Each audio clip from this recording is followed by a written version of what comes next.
Ако си понизен, ништо не може да те допре. Ниту пофалба, ниту срам, бидејќи знаеш кој си. Мајка Тереза. Добре дојавте на Беседа, македонската емисија за високи и возвишени теми. Јас сум процесорот. Јас сум свештеникот. И денеска, драги наши следачи, ќе разговараме на темата понизност. Многу пати до сега низ нашите епизоди, во текот на минатата цела година, па и во текот на оваа година тие што ги снимивме, разговаравме и ја имаме спомнато понизноста. Како еден вид на доблест, еден вид на одлика, која што пожелна, особено на патот кон зрењето и на духовното созревање. Кај секој човек, кај секоја организација, кај секоја заедница и така натаму. Конечно сега решивме да снимиме една епизода која што е насочена кон самата понизност. До сега спомнувавме странично, тангентијално, а сега ќе разговараме директно. Така ли, свештениче? Апсолутно. Јас би сакал да дам само еден краток преглед на што јас подразбирам под понизност. Се надевам дека истото ќе се поклопи со идејата на свештеникот, што тој подразбира под понизност, а потоа одиме со разглабање на различните нејзини аспекти и како понизноста функционира во вашиот живот, како треба да функционира, како да стане дел од вашиот живот и зошто треба да стане. Прво би сакал да почнам со зборообразение, односно етимологија. Од каде доаѓа самиот збор за понизност? Во македонскиот јазик, да си понизен значи да си понизок, да си направен да бидеш понизок. А практично да бидеш понизок значи да бидеш поблиску до долу. Што е долу? Таму е земјата. Значи да бидеш приземјен. Колку подолу си, фигуративно, идеолошки, душевно, па и физички, толку си по-понизен. И толку си по-приземјен. А ако си по-приземен, толку си по-стварен. За ова ќе има свештеникот поќе да каже. Значи, нашиот збор за понизен доаѓа од таму, да бидеш понизок.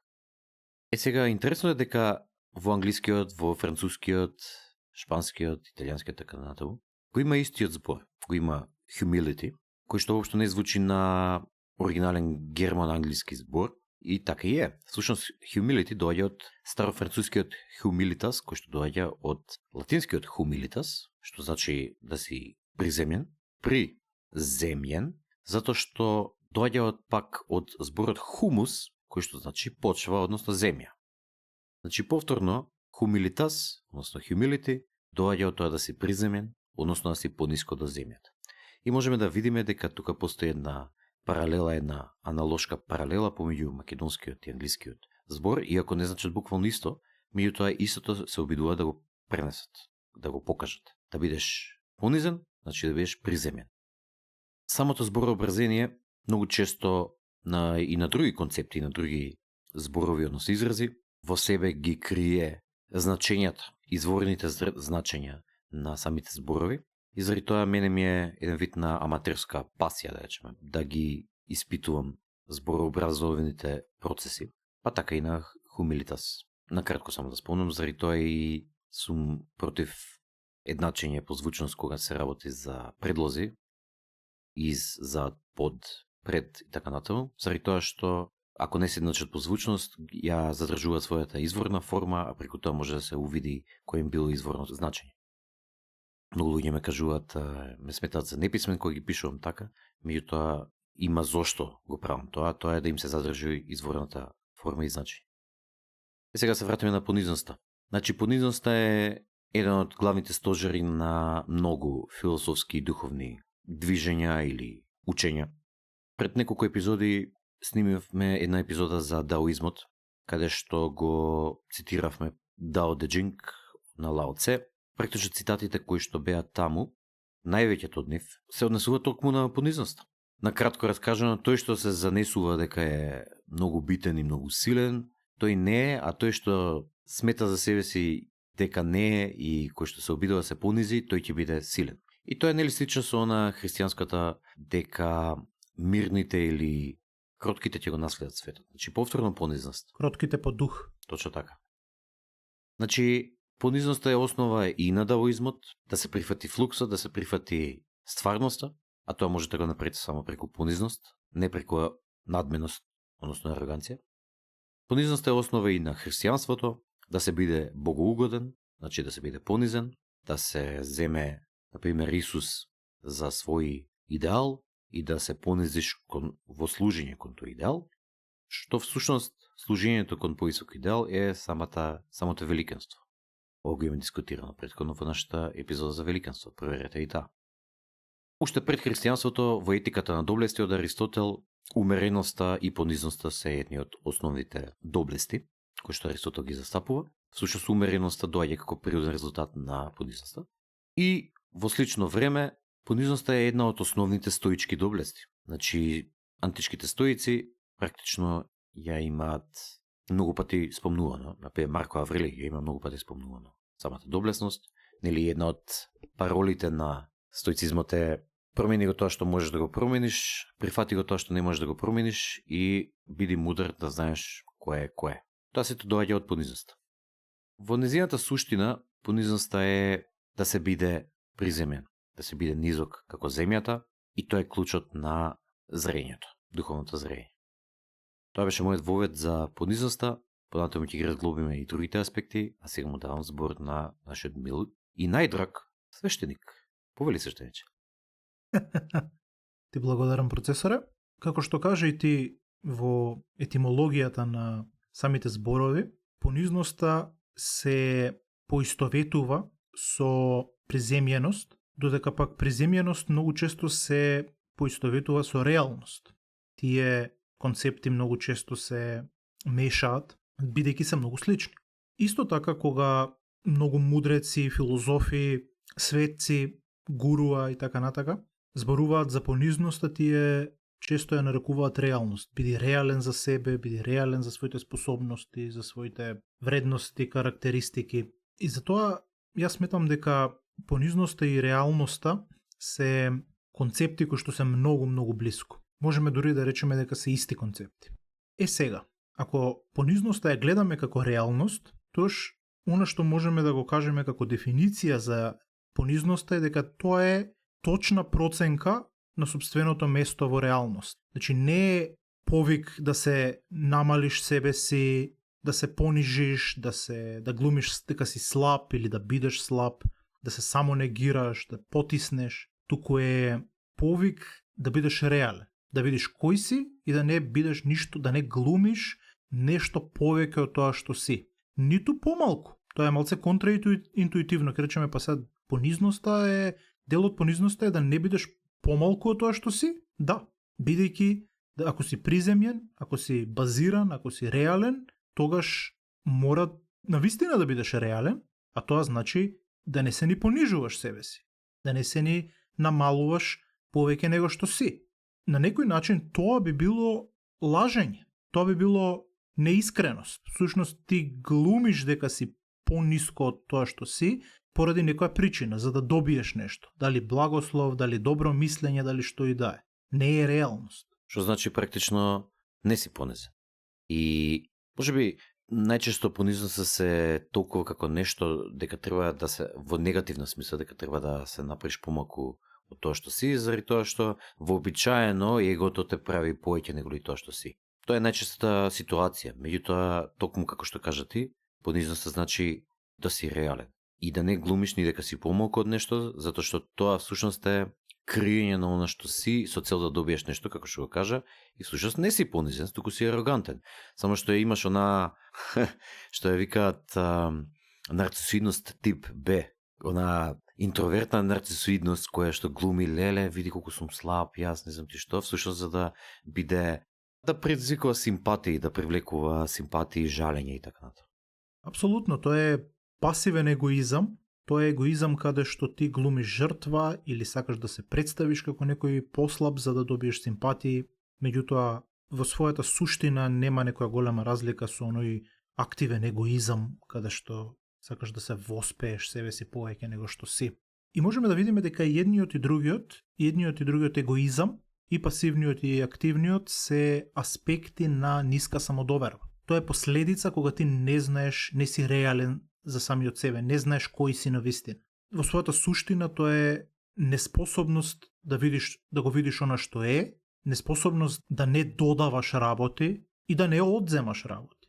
непонизен човек може да ги преценува своите способности и тоа е најчесто оној пример за непонизен човек кој што се преценува себе си и ги преценува своите способности, меѓутоа исто така може и да ги подценува. Оној кој што ги подценува, кој што живее во илузија дека е пониско или дека е понеспособен од тоа што е. И тој не е доволно понизен да види дека всушност реалноста е таа која што треба да ти каже кој си ти, а не ти да кажеш дали си многу високо или многу ниско. Навреда на реалноста е ако ти не се видиш себе си реал, не се видиш себе си каков што си. Сега, секако, многу важен аспект на понизноста е да ги прифатиш своите ограничувања, бидејќи ние сме луѓе и ние сме ограничени, и тоа е една од многу убавите работи во нашиот живот, во човечкиот живот, тоа што не сме бесконечни, тоа што не сме безгранични, туку сме ограничени и можеме да уживаме во она што доаѓа и што си оди од нас. Прифаќање на ограничувањата, да признаеш грешка, тоа е огромен аспект на понизноста, да можеш пред се сам на себе да си признаеш дека си сгрешил и да можеш да научиш без да дадеш отпор, без да го гледаш тој над тебе, произволно над тебе, релативно над тебе, кој што те учи во тој момент, да не го гледаш со отпор, да не го гледаш како нешто кој што треба се победи, да се надвладее бидејќи е над тебе. Тоа е она илузивно живење кај што сметаш дека вистински вредиш ако нема човек над тебе, ако нема некој кој што може да те учи, да те доминира и така натака. Меѓутоа, понизност и реалност е кога сваќаш дека не можеш во се да бидеш учител, не си се родил со целото знаење, ти мораш кога влегуваш во нешто ново да бидеш ученик, мораш да учиш. И најдобро учиш кога си без отпор, а без отпор ќе бидеш ако си пониз. Значи понизноста не го намалува човекот, туку го поставува на вистинското место каде што е најфункционален. Сега, за да може човек да биде најфункционален, без емоционален отпор од себе, мора да има самодоверба. И сега ние многу често мислиме дека самодовербата е спротивност на понизноста, меѓутоа тоа не е вистина. Само човек со самодоверба може да биде понизен.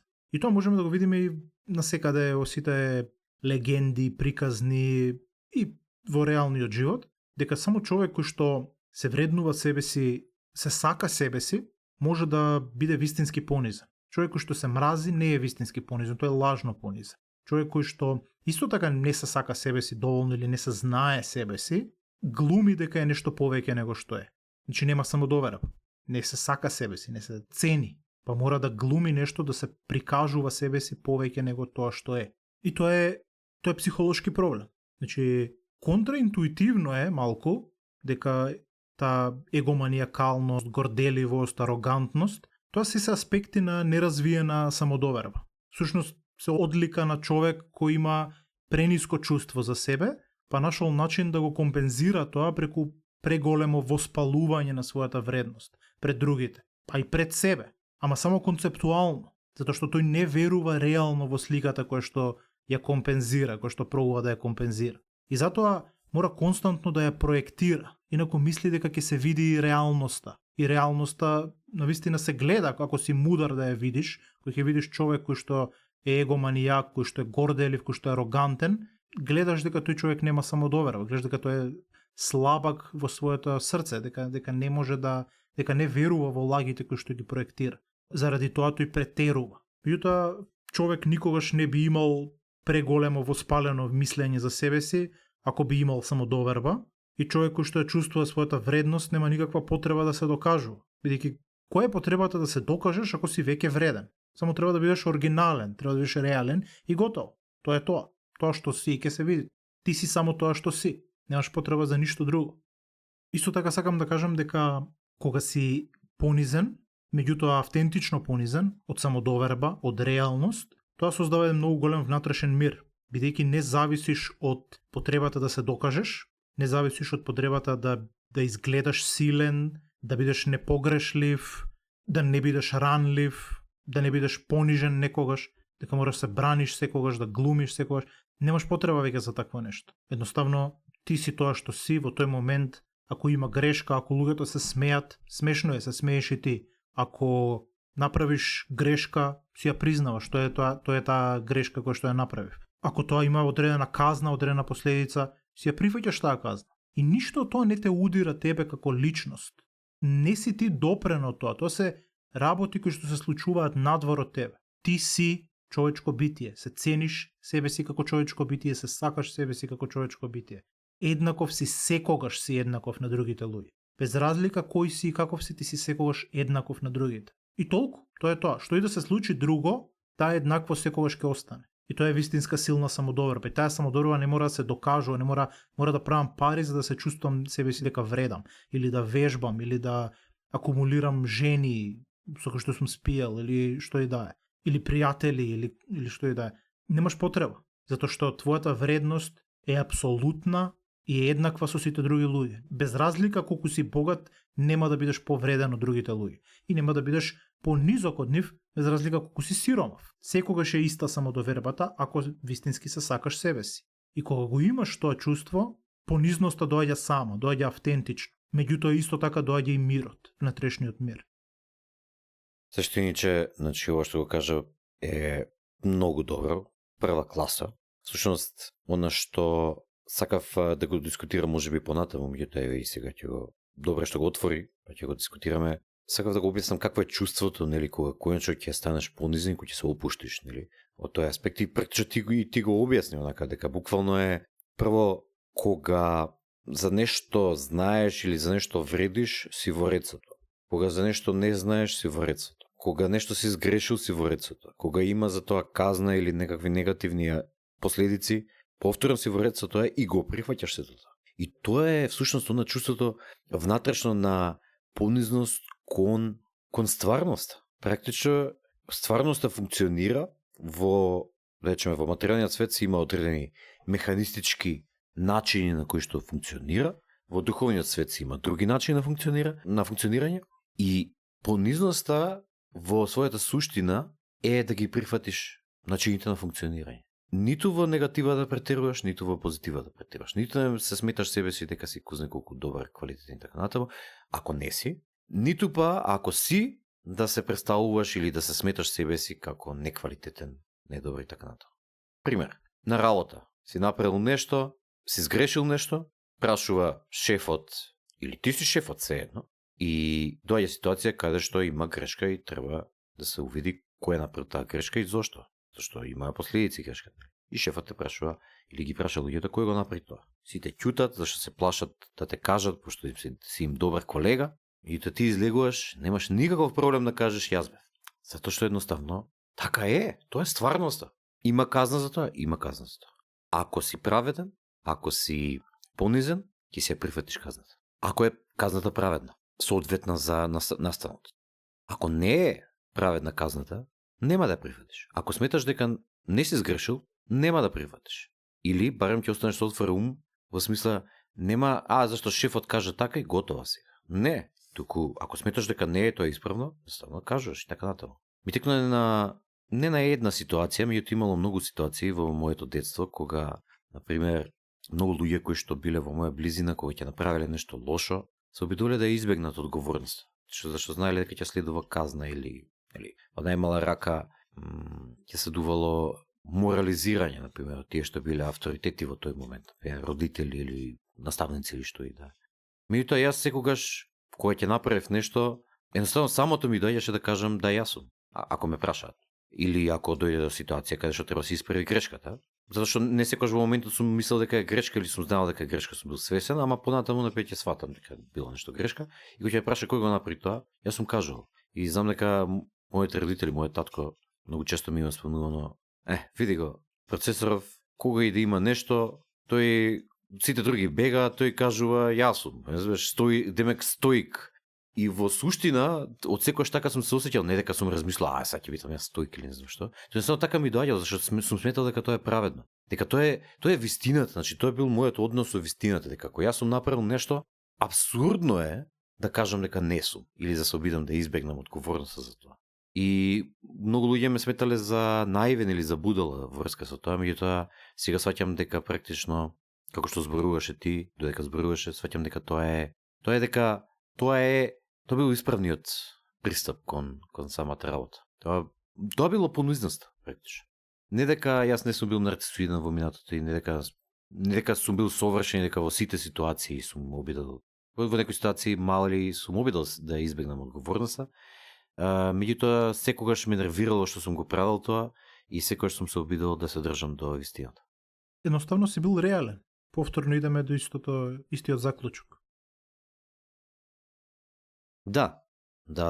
Дека реален и понизен е едно исто. Да, точно така. Значи, вака гледајќи наназад, од секогаш сум имал некоја љубов кон стварноста, меѓу тоа што е вистина, тоа што е стварно. Jednostavно не сакам лаги, не сакам полувистини, не сакам замачкувања, сакам тоа што е стварност. Доволно сум способен да стварноста да ја прифатам и да ја добијам каква што е, и немој да ми глуматаш многу, немој да ми правиш глупости, да ми збориш глупости и да ме се обидуваш да ме манипулираш преку селективно прикажување на вистината, лажење, пропаганда и така натаму. Значи имам една силна верзија спрема пропаганда, тоа свештениче ти знаеш, го имаш видено. Се обидам да проникнам во секоја пропаганда, затоа што едноставно ме иритира кога некој сака да ме лаже. Односно кога сака да ме манипулира преку прикажување на полувистина, лага или селективна вистина. Сега, враќајќи се кон чувството е на опуштеност, знаеш, чувството е на ворете. Ворете се е ворет, ме разбираш. Ворете и да сгрешиш, ворете и да се исправиш, ворете и да не сгрешиш, ворете да си добар за нешто, ворете и да си лош за нешто, ворете и нешто да те бива, да не те бива, ворете и казна да добиеш за тоа што, односно негативните последици од тоа што не те бива, затоа што на крај на краиштата па никој не е, нели, совршен и знае се, така и така и се учи. И всушност понизноста е, како што ја спомнав и на почетокот, е оној основен пристап или метод во зрењето. Во духовните пракси кои што претходно ги спомнав, нели, даоизам, христијанство, етика на доблести од Аристотел, стоицизам и така натаму, па ведам и во будизмот и така натаму, дека основата на зрењето, на духовното зрење е понизноста. Да се бидеш стварен, да ја прифатиш стварноста. На крајот кишата тоа е основата на даоизмот и на будизмот, нели? Во христијанството мака инаку прикажано, меѓутоа е истата работа. Значи, можеш на два начина да се стекнеш со спознанието дека понизноста е суштината на зрењето. Едниот е на сила, едниот е своеволно, или ајде, три начина. Третиот начин е мешавина од овие два. Мислам дека во секоја ситуација е мешавина од овие два. Првиот на сила е да самата стварност те натера да бидеш понизен. Да се залетуваш, да се занесуваш, што обично се случува на млади луѓе кои што мислат дека се на врвот на светот, на врвот на планината, затоа што такви им се хормоните, такви им се гените, особено во, нели, периодот на пубертетот, ги тера да бидат арогантни, да бидат гласни, да бидат агресивни и така натаму. Меѓутоа, после тоа стварноста ги спушта на земја. Тоа ми се случило мене, тоа веројатно ти се случило на тебе, тоа им се случило на повеќето млади луѓе. И всушност тоа е на сила. Тоа самата стварност се спушта на земја и те препониза. Почнеш да сваќаш дека не си најак, дека не си најубав, дека не си најпаметен, дека не си најспособен. Дека ако сакаш да бидеш, можеш, освен за оние карактеристики кои што едноставно ти се вградени. Ама останатите кои што зависат од тебе и можеш да ги развиеш, можеш да бидеш, ама треба да работиш, треба да се посветиш на тоа, не може да ги добиеш туку така. Тоа е на сила да станеш понизен. Да станеш понизен своеволно е да едноставно го сватиш ова. Да сватиш дека понизноста е клучот на зрењето и на растењето и на подобрувањето, на станувањето великан, и своеволно да се понизиш себе си. А третата комбинација, односно третиот начин, кој што е комбинација од овие два, едноставно на почеток животот доволно пати да те ишамара, да ти јакне боксови и да те спушти надоле, и на крајот, заради тоа да сватиш дека всушност треба и натаму да бидеш понизен, а не само кога животот те тепа. Меѓутоа тоа не е секогаш гаранција дека ќе станеш понизен, бидејќи многу луѓе колку повеќе ги тепа животот, толку повеќе се лажат себе си дека вредат поради тоа што ги тепа животот и така натака. Да, тоа е всушност повторно она себе негирање што го зборувавме, она менталитет на жртва. Ете така, точно така. Или во нарцисоидноста, интровертна нарцисоидност, односно нарцисоидност вид Б, скриена нарцисоидност од аспект на жртва, од аспект на слабак, од аспект на криење, практично криење на себе си. Со цел да управуваш со импресијата и со информациите кои што ги даваш кон другите луѓе, за да можеш да манипулираш со тоа какво мислење имаат за тебе. Тоа е во основата на интровертната нарцисоидност, која што сум имал јас во минатото многу. И нормално, има многу работено на тоа да ја отргнам. Како интроверт, природно е дека таа ми се развила. Значи, во основата, понизноста е основниот пристап, основниот метод кон или во душевното и секакво зреење од аспект на се, и мора да бидеш, да постанеш понизен за да научиш било што, можеш да постанеш понизен за да одиш некаде и да напредуваш, или во духовноста, абсурдно кажано, да назадуваш, како што дискутиравме претходно. Баш така, само понизниот може да учи без крај, бидејќи тој што не е понизен сака да глуми дека знае, сака да стигне до крајот на знаењето, затоа што него целта му е самото чувство на екзалтираност од тоа што го научил, а не од самото знаење. Ако ти е самото знаење важно, тогаш ќе бидеш понизен, ќе учиш без крај. Нема да ти биде важно дали си ти тој што знае, туку ќе ти биде важно само да знаеш. Оно што исто така сакав да те дополнам е дека на почеток кога зборуваше за понизноста и силата, понизноста не ја укинува силата. Значи таа не те спречува да бидеш силен, ниту пак ти вели нешто е многу често го гледам кај луѓето кои што се декларираат себе си како социјалисти, комунисти или кај некои други луѓе кои што сметаат дека треба оној кој што е успешен да се сожали на оние кои што не се толку успешни и да им даде од богатството или да се понижи себе си за другите. Меѓутоа тоа е позиција, тоа е емоционална позиција. Бидејќи вистински понизен човек не треба да прекине да се усовршува себе си или да го расте својот бизнис, своето знаење и така натака. Понизноста ја ослободува таа сила од суровост. Тоа значи дека ако си ти богат, не значи дека треба да го раздадеш своето богатство. Туку кога си понизен, сакаш сите да стигнат до тоа богатство, да го заслужат и они. Не да ги отфрлиш нив, туку да им дозволиш да отвориш шанси поголеми за и другите да стигнат до таму или да те престигнат. Тоа е понизност. Можеме да видиме дека таа понизност ја нема во капитализмот, да не биде дека го фалам капитализмот наспроти комунизмот, туку сметам дека и двете се несовршени идеологии и треба да се најде надконцептуалното решение, кое што лесно може да се најде, меѓутоа тоа е друга тема. Свештениче, супер што го спомна ова, практично тие што се успешни, тие што ги бива, треба да се успешни да ги бива, и другите да не им се закачуваат на врат системски, во смисла, сега ќе направиме државата, кај што ќе ги удавиме со даноци најбогатите и така натаму, едноставно не може да пркнат, па дури и во некои системи како старите така наречени комунисти со стрелање, со праќање по голи отоци, по така натаму, од идеолошка причина, во смисла готово, богатите се богати само заради тоа што ги експлоатираат другите и толку. Не е зашто ги бива, не. Значи, не ме интересира, само богатите треба да се фрлат така натаму, или да се утепаат. Значи, богатите треба да се остават, тие што се успешни, тие што ги бива, треба да се остават да ги бива. Меѓутоа, ние сме сите во ова заедно. Во човечките заедници, тие што се успешни не само заради себе, туку заради другите исто така.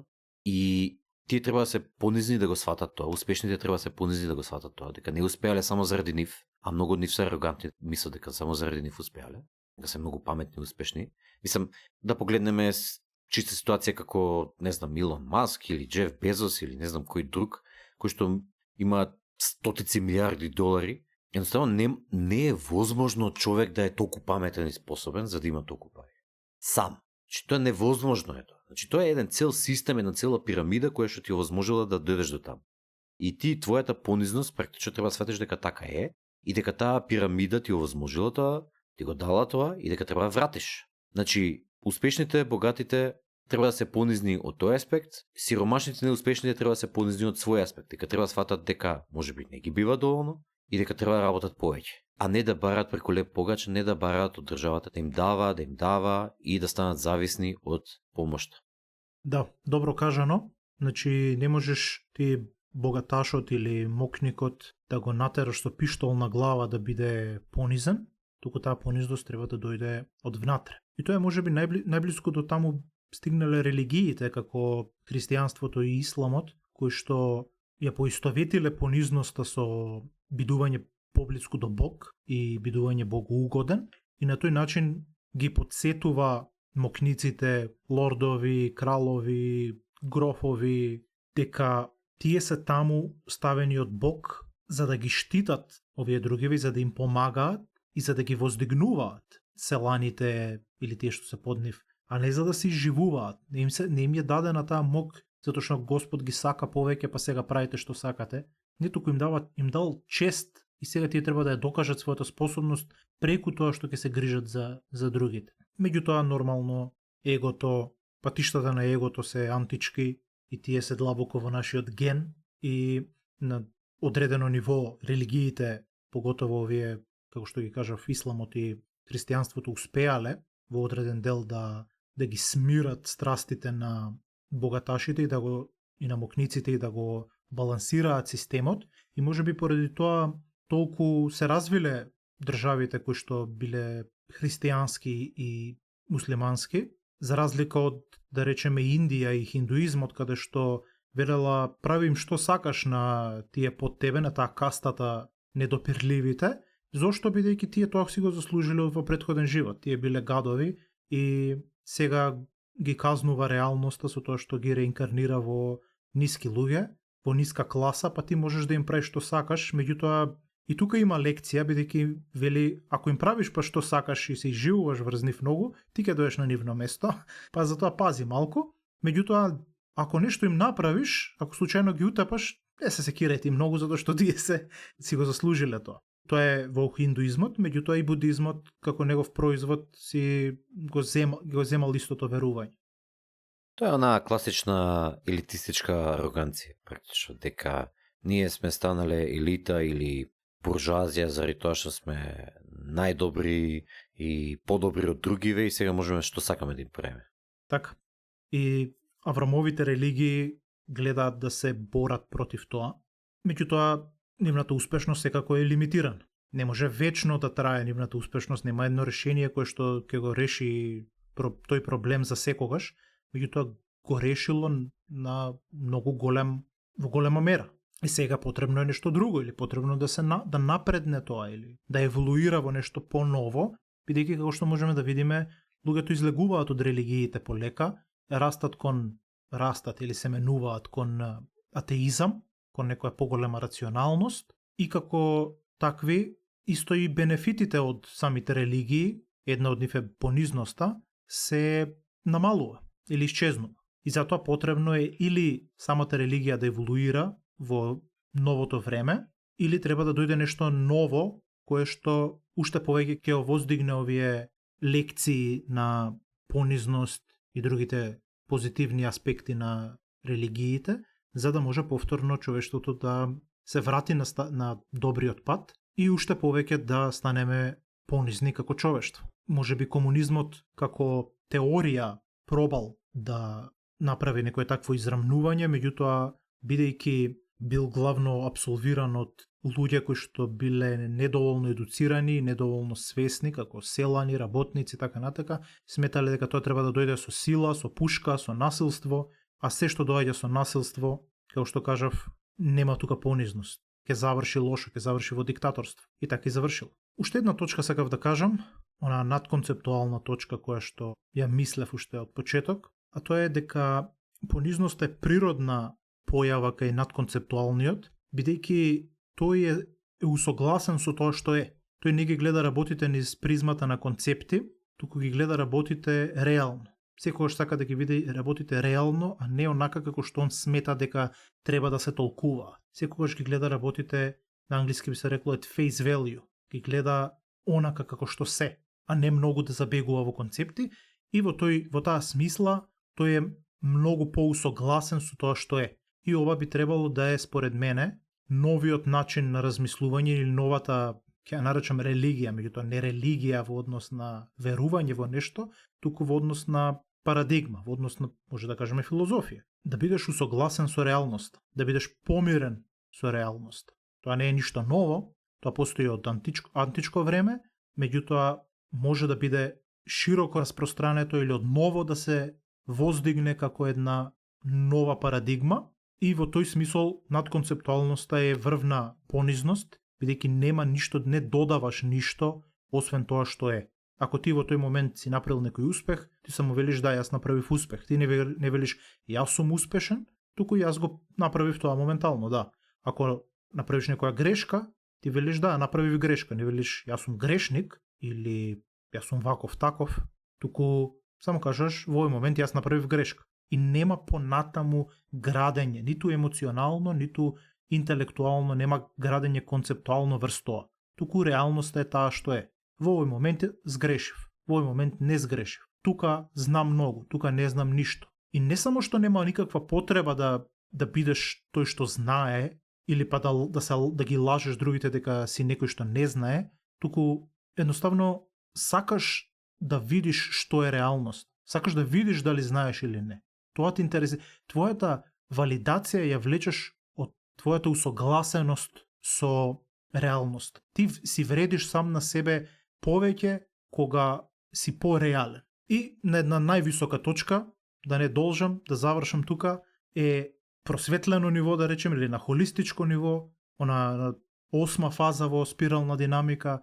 Тука веќе понизноста е начин на живење. Зошто? Бидејќи ти се гледаш себе си како аспект на севкупноста. Нема разлика помеѓу тебе и друг човек, нема разлика помеѓу тебе и животните, и растенијата, и воздухот, и неживата природа.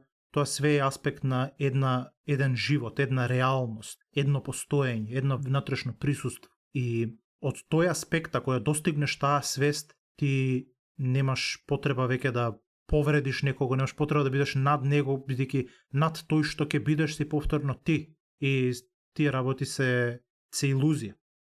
Свештениче, ова ме потсети на една ситуација која што ми ја кажуваше ти со гуруто Моханџи, кога бил дојден тука во Македонија и кога си го прашал нешто, сега не ми текна што си го прашал точно, меѓутоа кога ти одговорил, тој ти одговорил, ама си го осетил како да не е присутен тука, како да нема човек, како да има празнина. И практично ми текна дека всушност тоа е онаа крајна понизност, на крајно прифаќање на оној даоистички флукс, во смисла јас сум, зборам од негов аспект, јас сум течението, јас сум природата, јас сум исто како и се друго, ние сме сите едно исто, и таа понизност резултирала, таа радикална понизност кај него резултирала во таквата, во наводници, празнина, која што верувам се осетил и заради тоа. Што би рекол ти, што би скоментирал?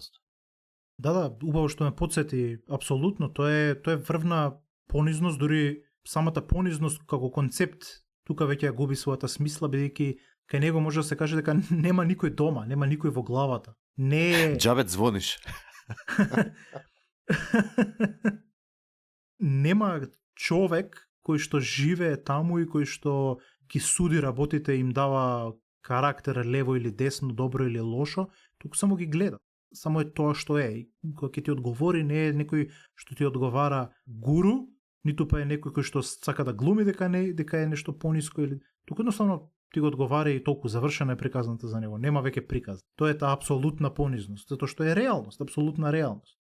Значи наблюдувачот, односно Господ, односно платното одговара. И тоа е тоа. Не е човекот тука. Човекот е само форма некоја материјална која што е минлива и која што е небитна во својата суштина. Ова се што го кажуваше досега е... Апсолутно, тука имаме многу што да кажам во однос на Исус Христос, како тој ја покажал својата понизност и како Бог не е врвен. Многу луѓе сметаат, поготово христијанството, дека Бог е една врвна точка во универзумот и во постоењето, меѓутоа тоа нема смисла за него, бидејќи тој е семоќен.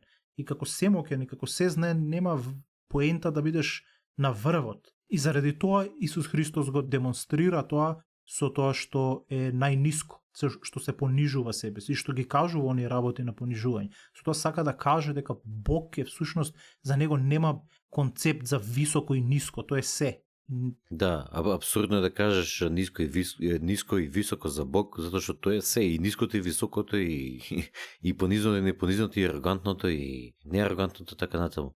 Ова потсеќа дека многу често авторите, дури јас кога ја читав Библијата и кога например ќе видиме некоја слика од Исус, неговиот став и самиот негов изглед е тој сличен на Моханџи, што го кажа ти, практично она што се вика одделен, као неприсутен во наводници. Знаеш, секојаш така некако изгледа и на самите слики, и на тоа како е објаснет. Доаѓа, кажува си ја врши својата мисија, ама не постои човек, туку е Господ, туку е апсолутното, кое што збори преку него. Нема его, туку е само антена која што ги прима сигналите од Господ, нешто во таа смисла, и ги преподава, како кажам, ги предава врз останатите кои што се присутни така натаму. И така ми изгледа и на сликите, така ми изгледа и во самиот текст, во самата Библија.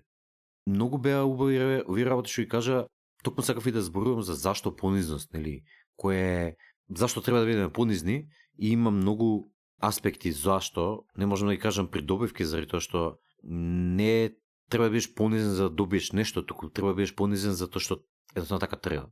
Слично како со медитацијата, не треба да медитираш за да бидеш помирен или да добиеш нешто, туку едноставно треба да медитираш. Така и со понизноста. На лично и организационо ниво, меѓутоа поќе на лично ниво, е она што го спомнати. Многу поголема автентичност. Практично максимална понизност, максимална автентичност. Радикална понизност, радикална автентичност. Тоа е ефектот кој што на крај ќе следи. А на организационо ниво, ако имаш една организација каде што понизноста се култивира, каде што се прифаќа како основен принцип на функционирање, во таа организација, прво, самата организација внатрешно ќе биде многу хармонична, ќе функционира многу ефикасно, многу добро. Секој ќе си го знае своето место и ќе се развие природен авторитет. Тој што го бива за нешто, природно ќе изникне во самата организација, зашто другите луѓе самите ќе го ставаат да води, да има авторитет околу некои работи. И така натаму. И тој самиот ќе ги прифаќа работите за кои што го бива, а нема да ги прифаќа работите за кои што не го бива. И ќе ги назначува другите кои што го бива. И тоа е понизноста, како што можеме да видиме, не е само во личниот живот, туку е и во семејството, е во организациите, во заедниците, во државите, во системите, насекаде. Како основен принцип, тој практично ги прави сите аспекти на стварноста похармонични, постварни, поприземени и поефикасни и подобри, поправедни. И последната работа, можеби што сакав да ја спомнаме, ова мислам дека ќе ги интересира нашите следачи, а да можеби ова треба да се спомне во советите на крај, и тоа како да се вежба понизност. Еве, да речеме дека успеавме да ги убедиме нашите следачи дека понизноста е многу добра доблест која што треба да ја поседуваат и на која што треба да работат. Како треба да се вежба самата понизност? И јас би рекол дека за почеток најдобриот начин е едноставно да, оно што го зборувавме во епизодата за великанство, едноставно да си најдат некаков идеал, некаква цел, повозвишена цел од нив самите, на кој што ќе служат и да почнат да служат. Со преку служење понизноста се вежба. Преку служење на своето семејство, преку служење на Господ, преку служење на Исус Христос, преку служење на своите другари, своите блиски луѓе, на своите родители, на своите деца. Служењето е во основата на вежбањето во наводници да се биде понизен. Одлична епизода, свештениче, мене многу ми се допадна и ми отвори и мене некои перспективи, некои погледи кои што ги немав, всушност ти ми отвори, заради тоа што, нели, ти си имал своји идеи за понизноста, јас сум имал своји идеи и кои ќе се споиме наставно на Куршус. Накратко само се живее во 2-3 реченици, значи денеска зборувавме на тема понизност, како една од основните доблести човекови, што душевни. Понизноста е да се биде поблизок до стварноста, да се биде поблизок до земјата, да се биде приземен, всушност тоа е нели од каде и доаѓа самото значење на понизност, да се понизиш, да станеш понизок. Спомнавме дека понизноста е основата на многу религиозни и духовни движења, како даоизмот, како христијанството, како будизмот, етиката на доблести, стоицизмот. Спомнавме дека е основниот пристап кон зрењето. Свештеникот кажа дека понизноста е всушност да се има здрав и искрен однос кон стварноста, значи ни во позитива, ни во негатива да се претерува. Ни да се сметаш себе си за подобар, посилен и основата на својата вредност да градиш од аспект на тоа дали си подобар од некој друг или не, а ниту во негатива. Да се сметаш себе си дека си полош, дека треба да бидеш казнуван, дека менталитет на жртва дека треба да имаш и така натаму.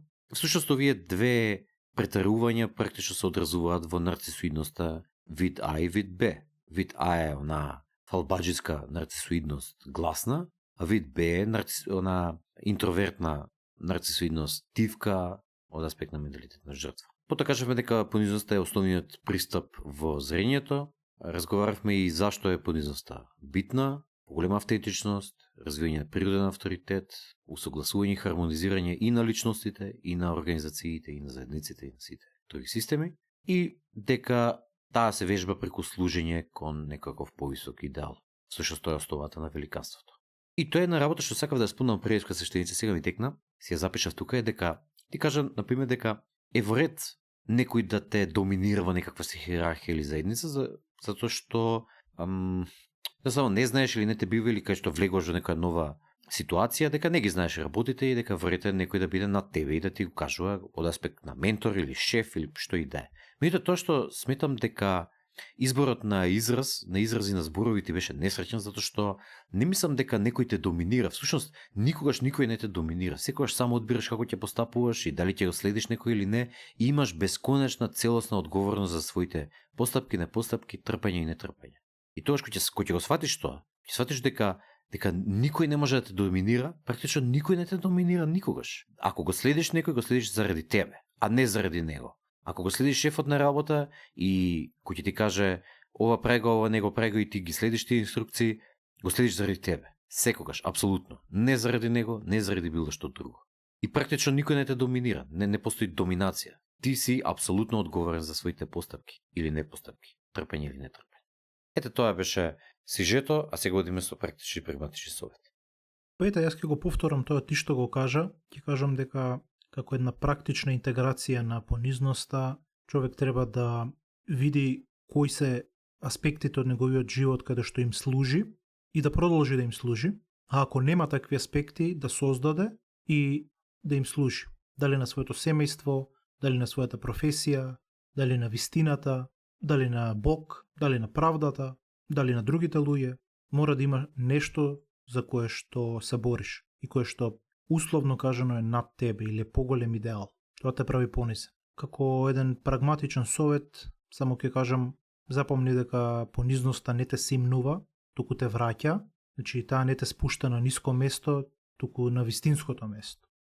Дали може свештеник уште еден совет за оние што се поматериалистички или научно насочени во својот живот? Те молам, повели. Многу често ние зборуваме за, духовноста и за Бог и за тие аспекти на стварноста. Меѓутоа има многу луѓе кои што се поматериалистички насочени во животот, по научно не веруваат во Бог, не веруваат, свикаат тоа се глупости, тоа се прикази за мали деца и така натаму. Меѓутоа има начини како и нив да им кажеме дека треба да бидат понизни.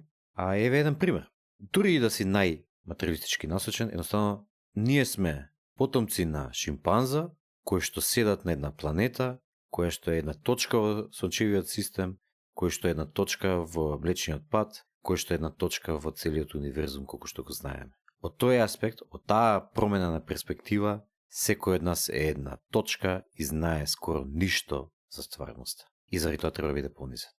Верувал или не верувал во Бог. А мислам дека оваа промена на перспектива може и да го однесе да верува во Бог. Горделивоста беше таа која ги промени ангелите во ѓаволи, а понизноста е таа која ги претвора луѓето во ангели. Свети Августин Блажен. Човекот кој појадува или лежи со неговата жена или се подготвува да појде на спиење во понизност, благодарност и умереност е, по христијанските стандарди, во бесконечно повисок стадиум од оној кој го слуша Бах или го чита Платон во состојба на горделивост. К.С. Луис.